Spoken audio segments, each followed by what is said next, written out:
نحمده ونصلي على رسوله الكريم أما بعد فأعوذ بالله من الشيطان الرجيم بسم الله الرحمن الرحيم ربي اشرح لي صدري ويسر لي أمري واحلل عقدة من لساني يفقهوا قولي ربي زدني علما ربي زدني علما ربي زدني علما. السلام علیکم. امید ہے آپ لوگ خیریت سے ہوں گے. انشاءاللہ تعالی ہم اپنا لیسن نمبر 4 یعنی حضرت صالح علیہ السلام کے بارے میں پڑھیں گے. اچھا، اس میں بھی ہمارے لیے بہت سارے اسباق ہیں اور آپ کہیں گے کہ ہر لیسن شروع ہوتا ہے تو ہم یہی جملہ بولتے ہیں. یقیناً اس قرآن کو پڑھ کر الحمدللہ جب قرآن کو پڑھتے ہیں تو دل سے بس سبحان اللہ ہی نکلتا ہے اور دل یہ گواہی دیتا ہے کہ یہ اللہ کا کلام ہے، کسی انسان کا کلام نہیں. کیوں؟ کیونکہ جب آپ اس کو جس اینگل سے پڑھیں، یعنی ابھی تو اس کورس میں ہم جو ہے وہ انبیاء کے جو ہیں قصے دیکھ رہے ہیں اور ہر قصے میں یعنی انڈیویجولی ہم جس قصے کو اٹھائیں ہمارے لیے اس میں اسباق ہی اسباق ہیں، ہدایت ہی ہدایت ہے. اور نہ صرف یہ کہ یہ صرف اس زمانے کے لیے جس میں رسول پاک صلی اللہ علیہ وسلم دنیا میں موجود تھے، بلکہ اس کے بعد، بلکہ ہمارے لیے اور ہمارے بعد قیامت تک جتنے لوگ آئیں گے سب کے لیے اس میں ہدایت ہے. نہ صرف یہ کہ زمانہ، بلکہ جس ایج گروپ کے لوگ جو ہے اس قرآن کو پڑھیں گے ان کے لیے اس میں نصیحت ہے اور ہدایت ہے. یعنی ایک بچہ بھی اس کو پڑھتا ہے تو اس کے لیے بھی ہدایت ہے، ایک جوان اس کو پڑھتا ہے اس کے لیے بھی ہدایت ہے، ایک بوڑھا اس کو پڑھتا ہے اس کے لیے بھی اس میں ہدایت ہے. اور کسی ایج گروپ کا ہو، کسی زمانے کا ہو، ان سب کے لیے اللہ تعالیٰ نے اس میں جو ہے ہمیں ہدایات دے دی ہیں. آپ خود کبھی آبزرو کریے گا، آپ قرآن پڑھتے ہیں، آپ کو قرآن میں ایک بات سمجھ آتی ہے، پھر دوبارہ آپ پڑھتے ہیں آپ کو دوبارہ کوئی اور نئی چیز ملتی ہے، تو یہ بھی قرآن کا معجزہ ہے. اور بالآخر ہمارے خود اپنی زبان سے نکلتا ہے کہ یہ جو ہے کوئی انسان اس طرح نہیں لکھ سکتا. آپ دیکھیں کہ جس وقت رسول پاک صلی اللہ علیہ وسلم اس دنیا میں تھے تو ان کے لیے بھی اس میں تسلی تھی، ان کے ماننے والوں کے لیے بھی اس میں تسلی تھی، اور آج ہمارے لیے بھی اس میں تسلی ہے. اور جس طرح رسول پاک صلی اللہ علیہ وسلم کے لیے مشکل ہو رہا تھا دعوت کو دینا، مکے والے ان کے خلاف ہوئے ہوئے تھے، تو اللہ تعالیٰ ان کو تسلی دے رہا ہے، ان کو بتا رہا ہے کہ آپ سے پہلے اور بھی لوگ تھے جو اس طرح سے، جن کو ہم نے اپنا پیغمبر بنا کے بھیجا تھا.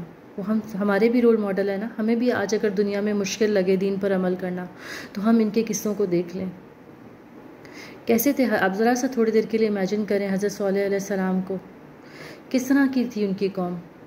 وہی تکبر. کیوں تکبر تھا؟ کہ اللہ تعالیٰ نے ان کے ہاتھ میں ایک ایسا سکل دے دیا تھا کہ وہ پہاڑ کو تراش کر گھر بناتے تھے.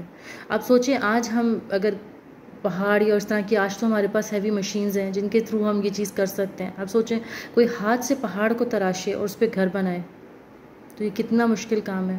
اللہ نے ان کے ہاتھ پہ یہ فن رکھ دیا تھا جس کی وجہ سے ان کے اندر تکبر پیدا ہوا اور بت پرستی جو ہے وہ بھی وہ لوگ کرنے لگے تھے. تو اللہ تعالیٰ نے پھر اپنے پیغمبر حضرت صالح علیہ السلام کو بھیجا تاکہ وہ ان کو ہدایت دے سکیں. تو یہ قوم جو تھی، یعنی آپ سوچیں کہ حضرت صالح علیہ السلام کے لیے یہ کتنا مشکل تھا کہ نہ صرف وہ قوم جو تھی نہ مان کے دے رہی تھی، بلکہ ہر درمے کی انتہا کہ جو مان رہے تھے ان کو بھی تنگ کرتی تھی، یعنی ان پر بھی طنز اور فزیکل ٹارچر تک کرتی تھی. اور جو ہے نہ صرف یہ کہ وہ نہیں ماننا بلکہ مذاق اڑانا ان لوگوں کا اور حضرت صالح علیہ السلام کا. تو یہی چیز ہم دیکھتے ہیں کہ رسول پاک صلی اللہ علیہ وسلم بھی اس چیز کو جو ہے فیس کر رہے تھے. اور آج اگر ہم بھی دیکھیں اپنے لیے کہ ہمارے لیے بھی مشکل ہے، ہمیں لگتا ہے کہ دنیا سے ہم آؤٹ کاسٹ کر دیے جائیں گے، سوسائٹی ہمیں ایکسیپٹ نہیں کرے گی، تو ہمیں ان رول ماڈلز کو یاد کر لینا چاہیے. ٹھیک. اچھا، اس کے علاوہ دیکھیں کہ ماننے والے کون تھے؟ غریب لوگ پہلے آ کے جو ہے انہوں نے مان لائے. اور یہی چیز جو ہے ان کے جو بستی والے تھے وہ مذاق اڑاتے تھے کہ آپ کو ماننے والے تو غریب ہیں. ٹھیک. اچھا، یہ ماننے والے غریب کیوں تھے؟ کیوں پہلے اللہ تعالیٰ جو ہے ان کو توفیق دیتا ہے دین پر آنے کی؟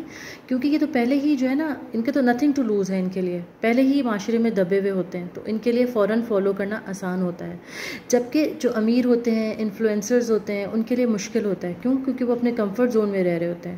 امیجن کریں نا، آج اگر مطلب میں اس کو حرام کی کیٹیگری میں نہیں لا رہی لیکن مثال کے طور پر بتا رہی ہوں کہ ایک انسان ہے جس کی زندگی میں آسائشیں ہی آسائشیں ہیں. ٹھیک. وہ کلبز جا رہا ہے، پھر اس کے بعد کہیں اور اپنے دوستوں کے یہاں جا رہا ہے، پھر وہ کسی ویکیشنز پہ جا رہا ہے، تو اس کے لیے تھوڑی دیر رک کر اور پھر دین کو سمجھنا تھوڑا مشکل ہو جائے گا.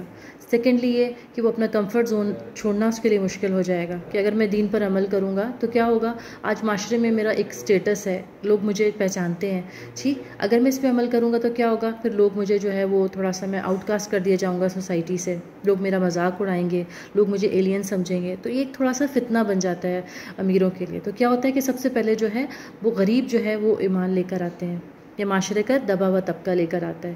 یہی چیز رسول پاک صلی اللہ علیہ وسلم کے ساتھ ہوئی کہ ان کو ماننے والے پہلے غریب تھے, ٹھیک.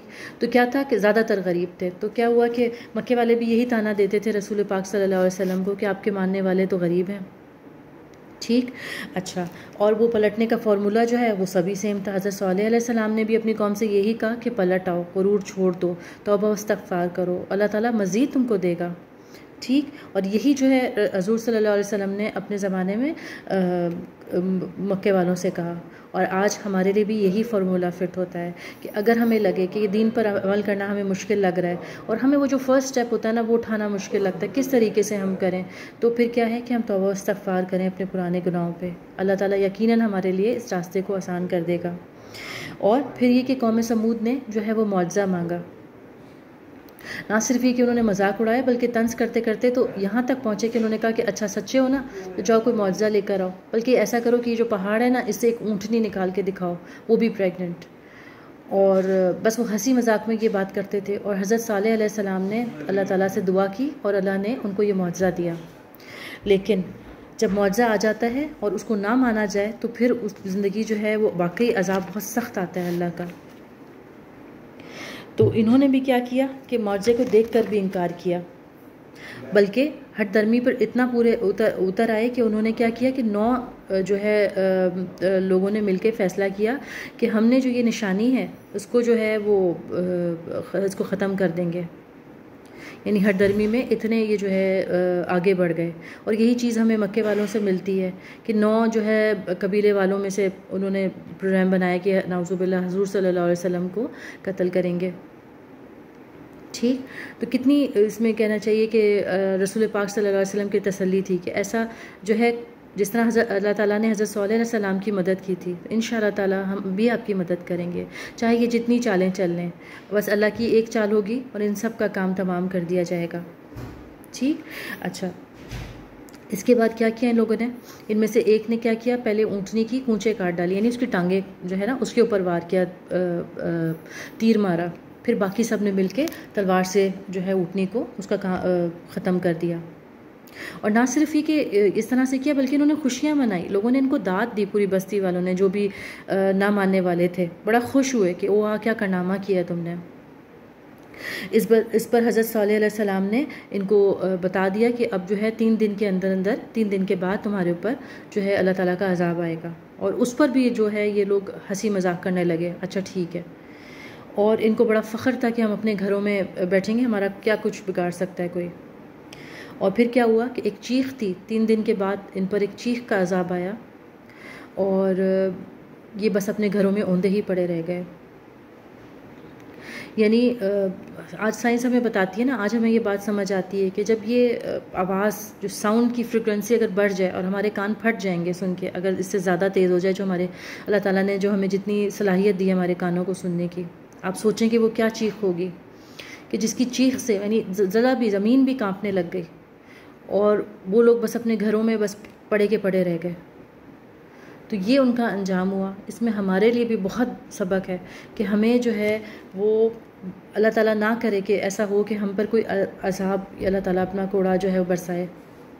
اس سے پہلے توبہ کے دروازے کھلے ہیں, ہمیں جو ہے وہ توبہ و استغفار کر کے اللہ کے راستے کو اپنا لینا چاہیے, ٹھیک. آج ہم دیکھتے ہیں آس پاس, آپ دیکھیں آج کی صورتحال کے اوپر ذرا سا غور کریں کہ آج ہر طرف جو ہے وہ سیلاب ہی آ رہا ہے, ٹھیک ہے نا, لوگوں کے گھر تباہ ہو گئے. ہم جہاں ہمارے پکے گھر ہیں ہم بھی جو ہے وہ بارش سے دیکھیں کتنا ڈسٹرب ہوئے ہیں کہ ہماری جو ڈیلی روٹین ہے وہ ہرٹ ہو گئی ہے, ہمارے بچے اسکول نہیں جا پا رہے.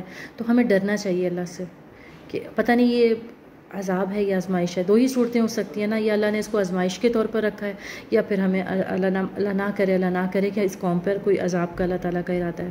ہمیں اپنے اعمال کو سختی سے چیک کرنا چاہیے بحیثیت قوم ہم کیسے ہیں. اور اگر ہم سے غلطی ہو رہی ہے تو ہمیں توبہ و استغفار کرنا چاہیے تاکہ ہماری پکڑ نہ ہو۔ آج ہمارے پاس وقت ہے، ہمیں چاہیے کہ ہم جو ہے وہ اگر ہمیں بات سمجھ آ رہی ہے تو ہمیں اس پر عمل کرنا ہے، قرآن و سنت پر۔ ٹھیک، اب جو ہے وہ ہم دیکھ لیتے ہیں جہاں حضرت صالح علیہ السلام کا قرآن میں ذکر ہے، ان آیتوں کو تھوڑا سا دیکھ لیتے ہیں۔ سب سے پہلے ہم دیکھتے ہیں سورہ ہجر آیت 80 سے 84۔ اور وادی ہجر کے رہنے والوں نے بھی پیغمبروں کی تکذیب کی، ہم نے ان کو اپنی نشانیاں دی اور وہ ان سے منہ پھیرتے رہے، اور وہ پہاڑوں کو تراش تراش کر گھر بناتے تھے کہ امن سے رہیں گے، تو ہولناک چیخ نے ان کو صبح ہوتے ہوتے آ پکڑا، اور جو کام وہ کرتے تھے وہ ان کے کچھ بھی کام نہ آئے۔ سورہ بنی اسرائیل آیت نمبر 59۔ اور ہم نے نشانیاں بھیجنی اس لیے موقوف کر دی کہ اگلے لوگوں نے اس کی تکذیب کی تھی، اور ہم نے سمود کو اونٹنی نشانی دی تو انہوں نے اس پر ظلم کیا، اور ہم تو ڈرانے کے لیے نہیں نشانیاں بھیجا کرتے ہیں۔ سورہ ہود آیت نمبر 64 سے 68۔ اے میری قوم، یہ اللہ کی اونٹنی تمہارے لیے ایک نشانی ہے، لہٰذا اس کو چھوڑ دو کہ اللہ کی زمین میں جہاں چاہے چرے، اور اس کو کسی طرح کی تکلیف نہ دینا، ورنہ تمہیں جلد عذاب آ پکڑے گا۔ مگر انہوں نے اس کی کونچیں کاٹ ڈالی، تو صالح نے کہا کہ اپنے گھروں میں 3 دن اور فائدہ اٹھا لو، یہ عذاب کا وعدہ ہے کہ جھوٹا نہ ہوگا۔ سو جب ہمارا حکم آ گیا تو ہم نے صالح اور جو لوگ ان کے ساتھ ایمان لائے تھے ان کو اپنی مہربانی سے بچا لیا، اس دن کی رسوائی سے محفوظ رکھا۔ بے شک تمہارا پروردگار ہی طاقتور اور زبردست ہے۔ اور جن لوگوں نے ظلم کیا تھا ان کو ہولناک چیخ کی صورت میں عذاب نے آ پکڑا، تو وہ اپنے گھروں میں اوندے پڑے رہ گئے، گویا کبھی ان میں بسے ہی نہ تھے۔ سن رکھو کہ سمود نے اپنے پروردگار سے کفر کیا، اور سن رکھو کہ سمود پر پھٹکار ہے۔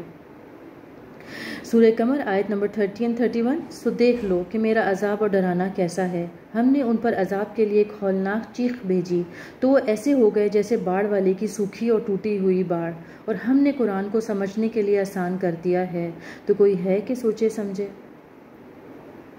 سورہ نمل آیت نمبر 52-53۔ اور وہ ایک چال چلے اور ہم بھی ایک چال چلے، اور ان کو کچھ خبر نہ ہوئی، سو دیکھ لو کہ ان کی چال کا انجام کیسا ہوا، ہم نے ان کو اور ان کی قوم سب کو ہلاک کر ڈالا۔ اب یہ ان کے گھر ان کے ظلم کے سبب خالی پڑے ہیں، جو لوگ دانش رکھتے ہیں ان کے لیے اس میں نشانی ہے، اور جو لوگ ایمان لائے اور ڈرتے تھے ان کو ہم نے نجات دی۔ سورہ اعراف آیت نمبر 79۔ پھر صالح ان سے ناامید ہو کر پھرے اور کہا کہ اے میری قوم، میں نے تم کو اللہ کا پیغام پہنچا دیا اور تمہاری خیر خواہی کی، مگر تم ایسے ہو کہ خیر خواہوں کو دوست نہیں رکھتے۔ ٹھیک، تو یہ تھا حضرت صالح علیہ السلام کا قصہ۔ اللہ تعالیٰ ہمیں نہ صرف یہ کہ اس کو سمجھنے کی بلکہ اس پر جو بھی ہم نے اس سے اسباق لیے ہیں اس پر عمل کرنے کی توفیق عطا فرمائے۔ ٹھیک، سبحان ربک رب العزت عما یصفون وسلام علی المرسلین والحمد للہ رب العالمین۔ السلام علیکم ورحمۃ اللہ وبرکاتہ۔